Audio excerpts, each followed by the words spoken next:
Hello and welcome to Faithful to the Traitors, where we are now discussing, it's hard to keep up, Series 3 of the Traitors US. Episode, what number are we on? 3. 3 of 3. So, anyone who's listened to the UK version will get that little joke there. They will. Ben told me off before we started the podcast, so I'm on my best behaviour now. It's all backwards. Pardon? I was quickly sending a text to someone and you looked at me as if I'd committed some kind of hate crime. Multiple texts. There you go. We're off on a good start. I'm going to start accusing Ben for being a traitor, actually. Shall I? Well, I'm Ben and yes. I'm a faithful, actually. And I'm, well, you would say that, though, being a traitor. And I'm Alex, and I'm also a faithful. And you would say that being a drag queen. I was about, oh, yes. Oh, my God. Bob really did kick off, didn't he? Bob the drag queen. Misguided. That could be your drag name. Well, Dylan's drag name should be Mrs. Blue Eyes, shouldn't it? Dylan. Oh, That's Dylan. what Bob Poor called Dylan. him, Misguided. That's what I Bob know. called But him. then you're calling him Mr. Blue Eyes, which is a really bad drag name if you think about it. Tom could be Scylla Psycho. Tom. At one point, I thought Tom was talking to himself. I love Tom. After the breakfast table, he just stood there, and I swear he was just on his own talking to no one. Unless the editing He's team. constantly just walking back and forth in the background of shots as well. He was table. less involved in this episode apart from the round table when you saw his shock expression, which we'll talk about a little bit, because again the voting was a bit erratic at the round table. Some obvious, some not so obvious votes.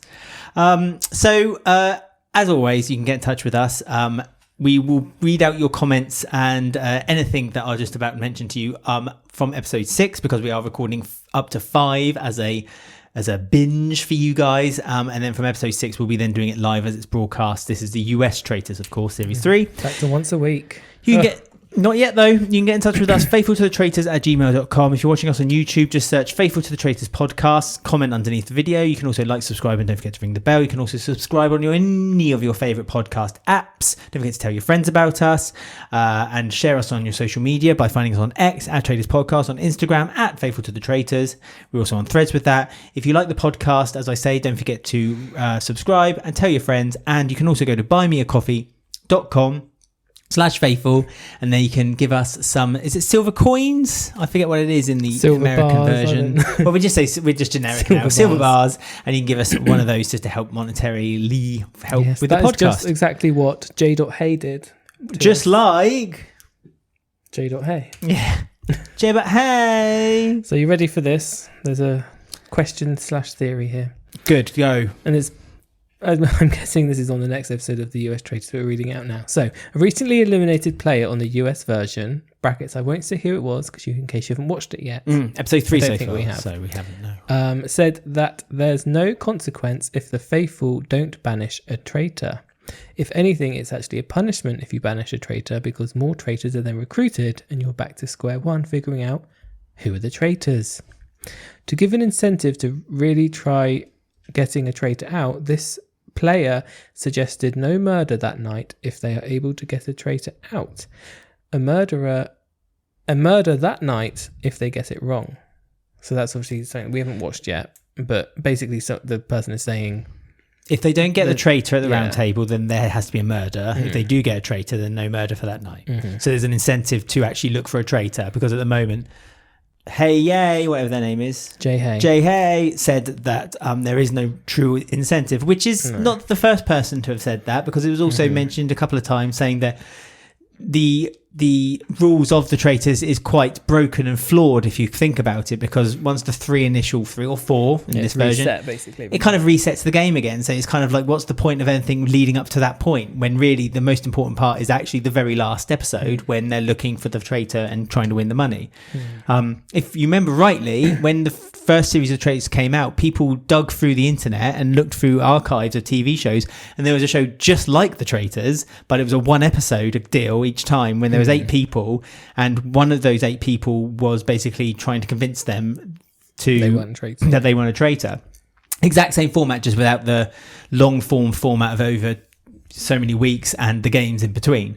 And yeah, I get it. I do get it, because there is no reason really for them to try to get the traitors out until the very, very end of the show. And that's what they did. I think series 2 of US, quite a few of the cast have come out and said, we knew who the traitors were because they watched to see how many cameras were on them or how many people were following them, and they worked it out that way because they're gamers in US. They are the gamers. So they work, when they've been on 20 series of Survivor, yeah. they know the backstage rules.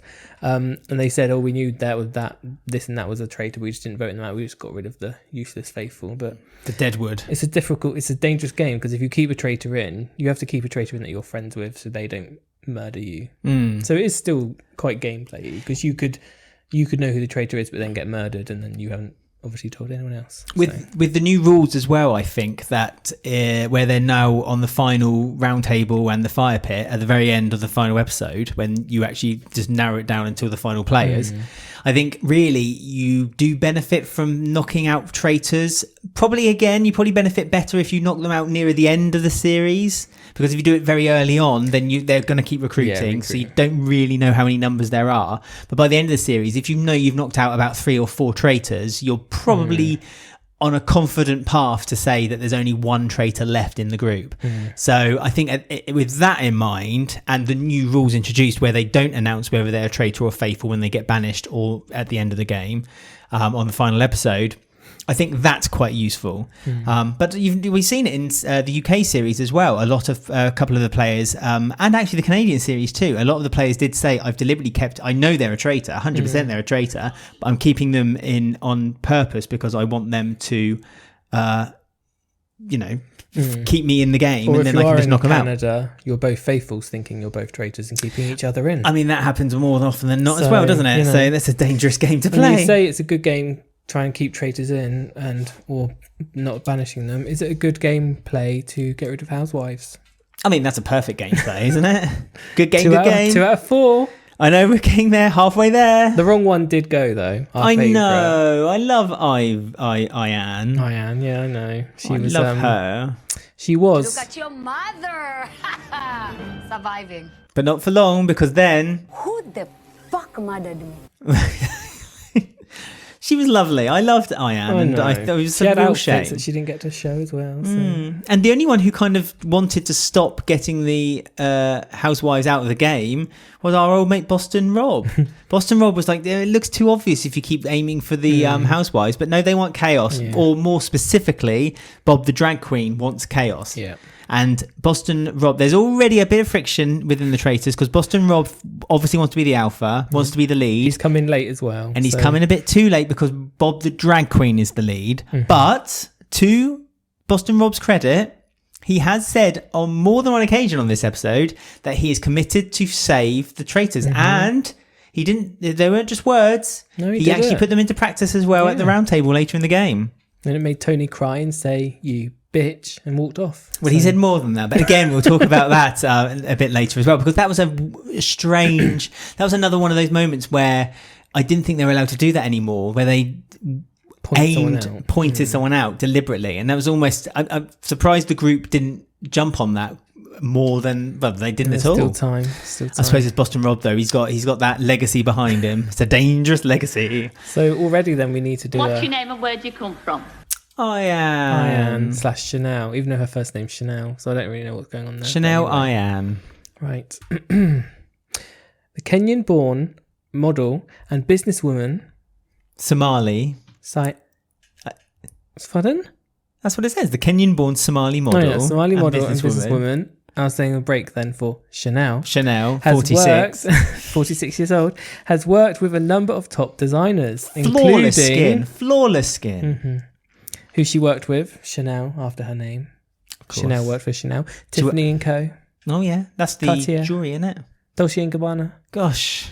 She is also a current cast member of The Real Housewives of Dubai, which she's been part of since 2022. So there you go. Wow, what a history. So that's all we know about her, I'm afraid. Did she have nothing to say about her? They don't say anything about their gameplay or anything. Maybe she didn't. She had outfits. I am a mother and I survived. Exactly. And I have outfits. Don't kill me because I need to show them off and I spent a lot of money on them. Yeah, 2 shame. housewives gone. I would have preferred Dolores to go only because I get confused with Robin and Dolores because they are literally the same person. And I also get confused with Gabby and Chriselle. So I'm really struggling this series with everyone looking literally the same. Well, I'm struggling with this, with the sense of that everyone's names sound scaringly similar. Bob, and Rob. I always have to. And Robin, yeah, exactly. So we can't even shorten Robin's name to Rob either. So or otherwise we got Rob, Bob, and then we're in a lot of trouble. So that's why I always have to add the drag queen, or from The Biggest Loser, or Harper, as I should say. Really, I have noticed they've now put Bob H. Bob H. Now, when they talk about Bob, they say Bob H. Yeah, because they used to say Bob the Biggest Loser, but that's not really accurate. No, Bob H.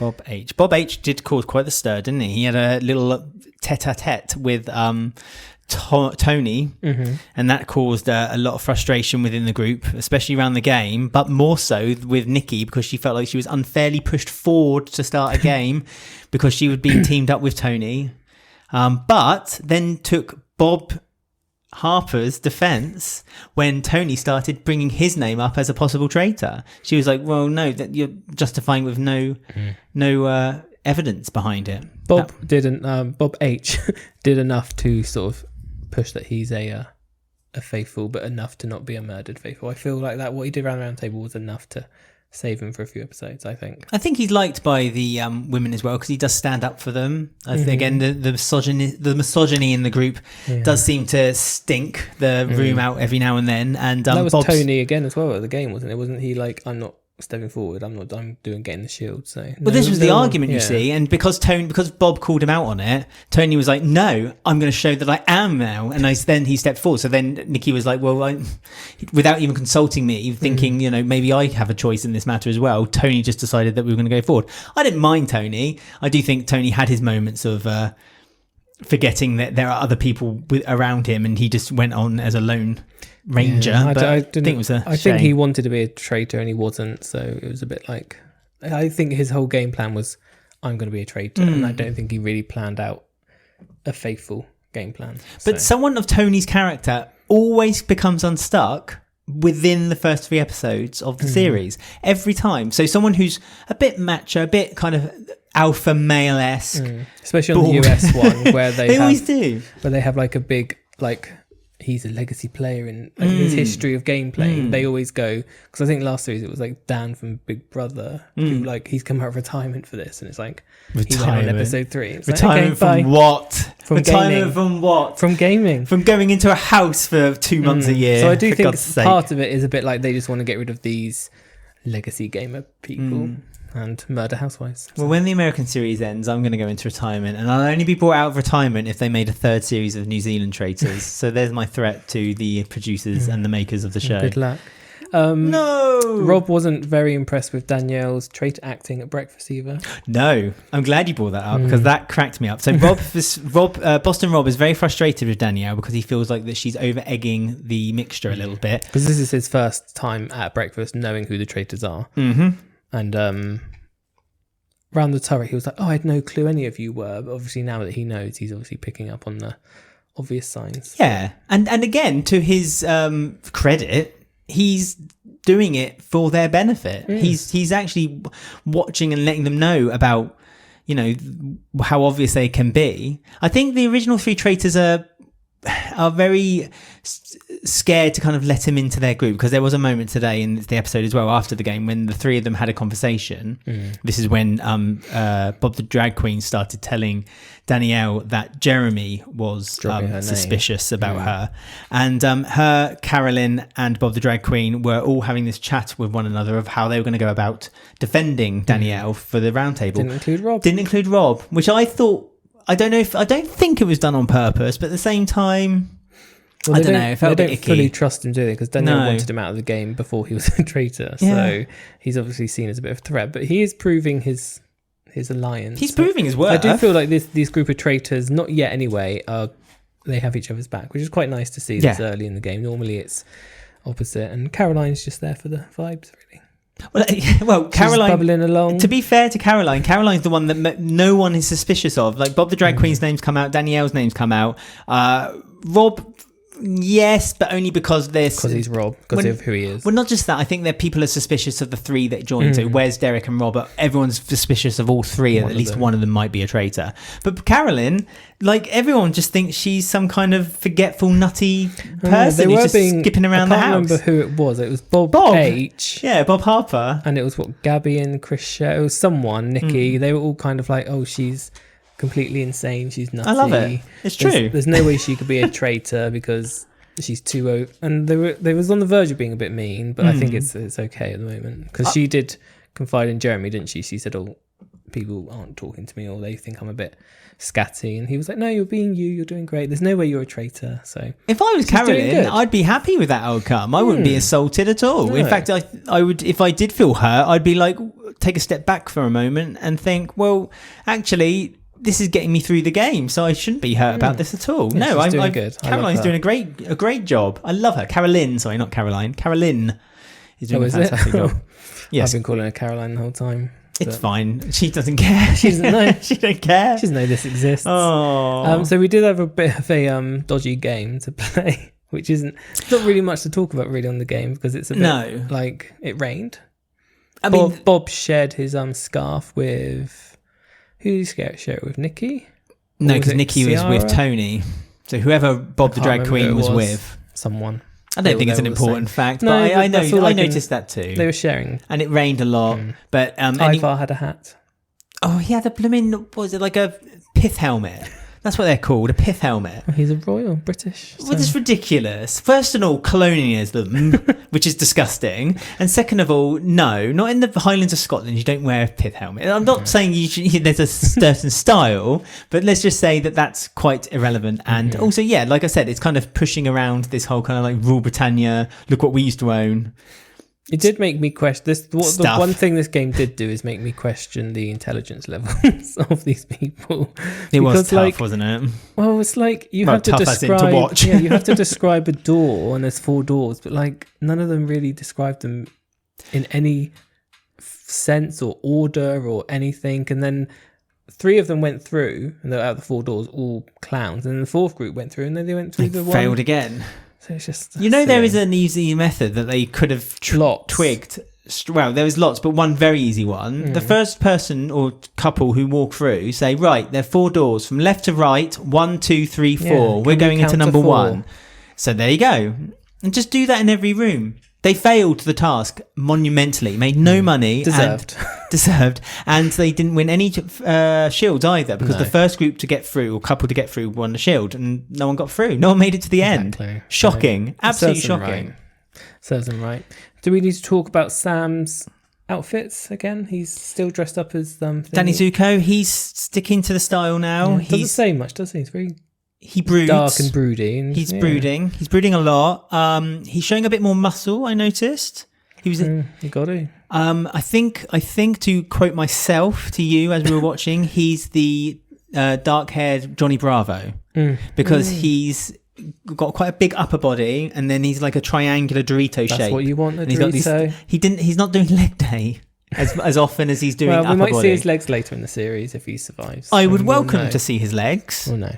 I wouldn't, it would have been nice for him to kind of gotten as far as to the mud in the house and seen him accidentally fall over. So then you'd have to take off his top. I mean, it was Dylan's good-looking lad. Dylan's turn this episode to be topless. Dylan looked very nice. Dylan's Zac Efron's brother. Everyone, just so you're aware. Oh, I didn't notice that. Dylan you can tell by the eyes. Yes, you can tell by his face. He's got the same face. Dylan and Zach. Do you reckon Dylan gave Zach advice of how to build up, or Zach gave Dylan the advice to how to build up? Zach advised Dylan. Because Zach kind of started off as this geeky, floppy-haired, slightly emo, High School Musical hunk, and then overnight, hunk in a different turn of phrase. Although is Dylan the older brother? He looks older. No, do you think? Yes. I couldn't tell at all. I wouldn't say he looked particularly older or younger than that. We'll find out in the I think Zac Efron looks older, to be honest with you. Okay. I mean, it's not important. So yes, Sam... Isn't it? No. No, it's not. Wes was dreaming of Bob as well. He told Bob... I know, you're Bob jealous. Harper. Well, You wish you were in Bob H's shoes there, didn't you? He was blushing. Yeah, Bob was... Wes was dreaming of Bob, so... He was. Who can blame him? Dreaming of a white Christmas.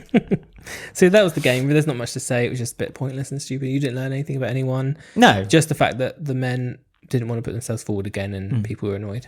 That was that. There you go. They earn no money, so their prize pot still sticks at $35,000, which is already better than how the UK version was, which we both laughed at. And so that was a little in joke between Ben and I. And so yeah, that's how it went, really. So once they got back, then it was people were mentioning Bob's name. It was Dylan, wasn't it?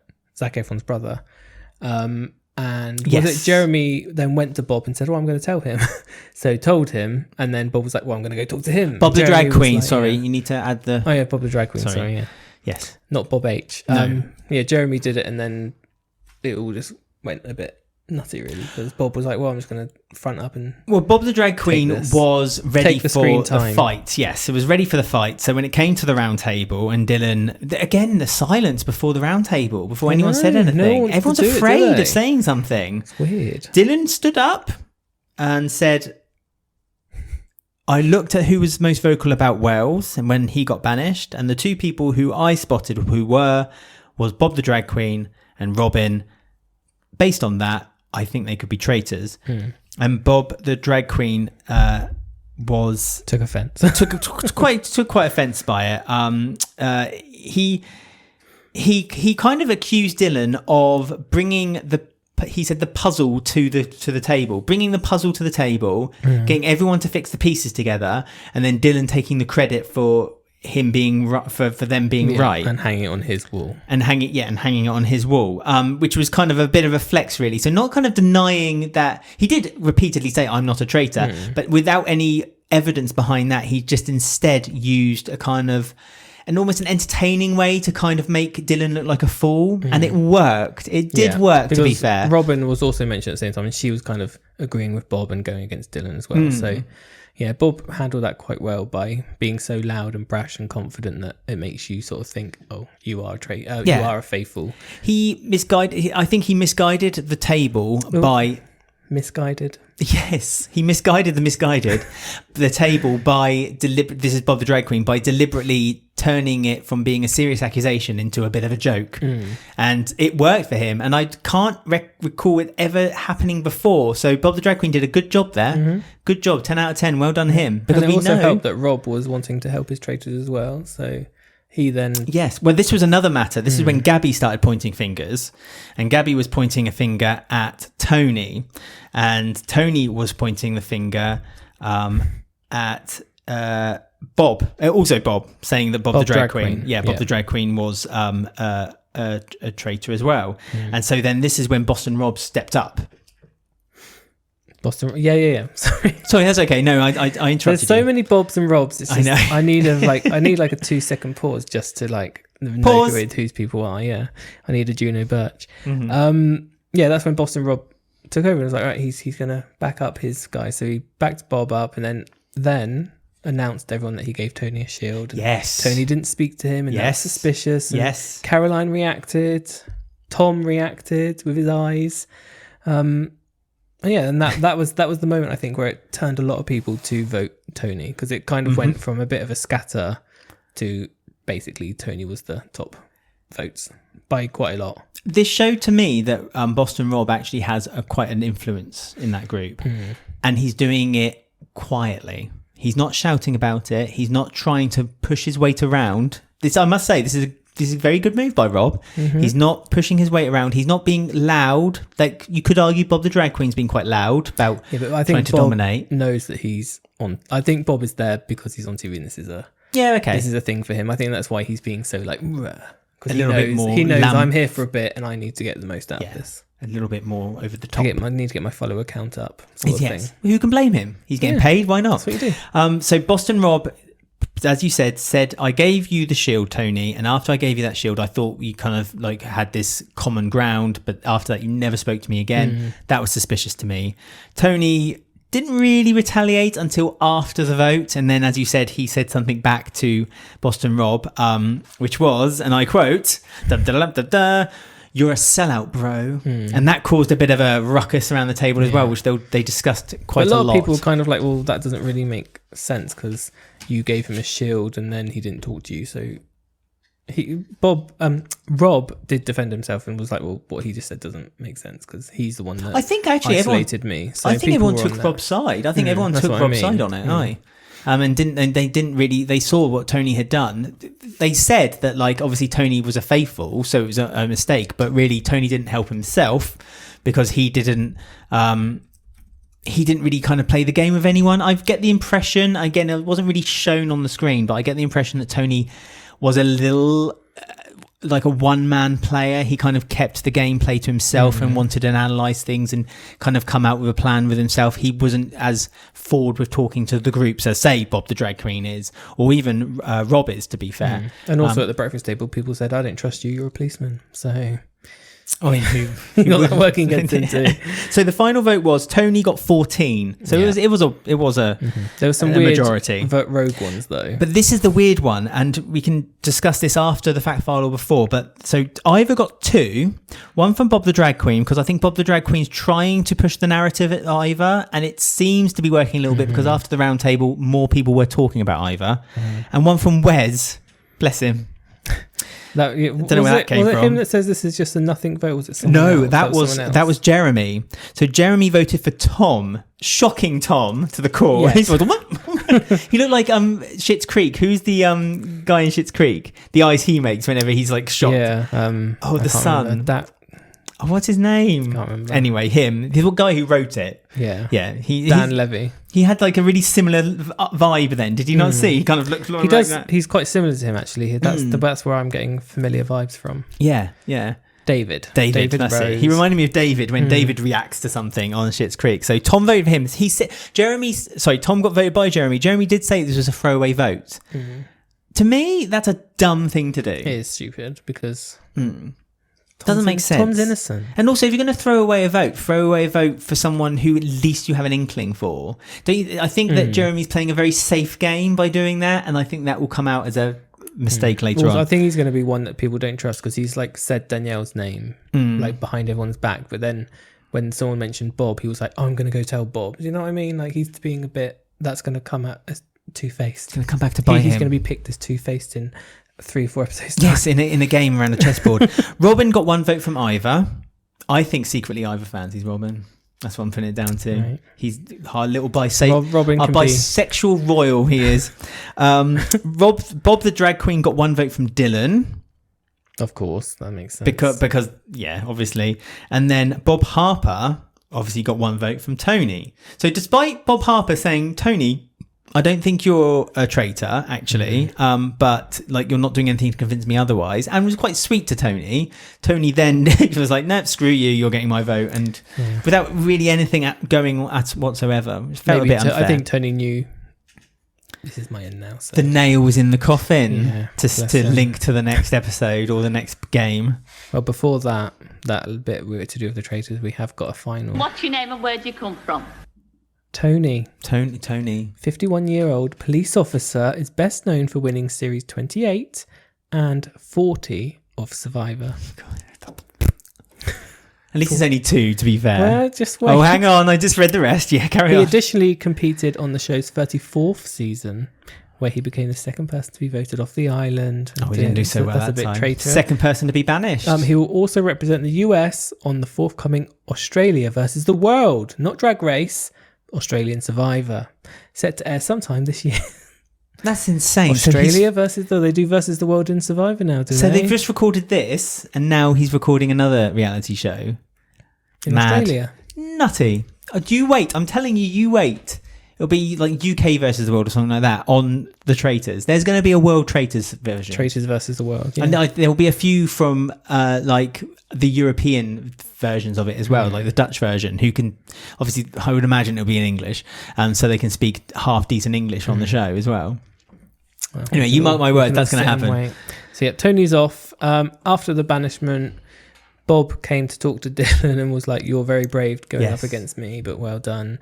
But I'm a faithful." Dylan then replied by saying, "You saying this is making me think you're more of a traitor." So he's still not budging, He's not budging, but he also said off from the group to the talking heads. He said, "I'm gonna back off from Bob the Drag Queen for a little bit because I think it's the safest gameplay, but that does not mean he's not going to go for him later Plus, on. the other name he's got in mind is Danielle. So, Dylan has got 2 traitors. It's the Zac Efron Efron, effect. the Efron effect, the F effect. Dylan is Zac Efron's brother, everyone, okay? Oh yeah, we didn't know. Just so you know. Just in case you knew. Right, so the know. final task of this episode, busy episode, the traitors got a letter where they had to sneak off into the secret bookcase room. The wine cellar, not the secret bookcase room. I don't know. The what wine it's called. cellar. It was an armory last series. It was chaos, let's just say. Yeah, so they had to sneak in there, all 4 of them, and write down 3 names for people to be put in coffins, and then one of them will be murdered by being locked in the coffin later that night. Yep. And they were just wandering around because there's a lot of people still, so it's quite difficult to do these secret tasks when there's so many people walking about. And Caroline, Oh, I mean, she was looking left everywhere for them, wasn't she? they were where are they? All 3 of them aren't here. I'm just going to keep walking around. They couldn't possibly be in the thing waiting. The funny thing was when she walked into the room and just started counting.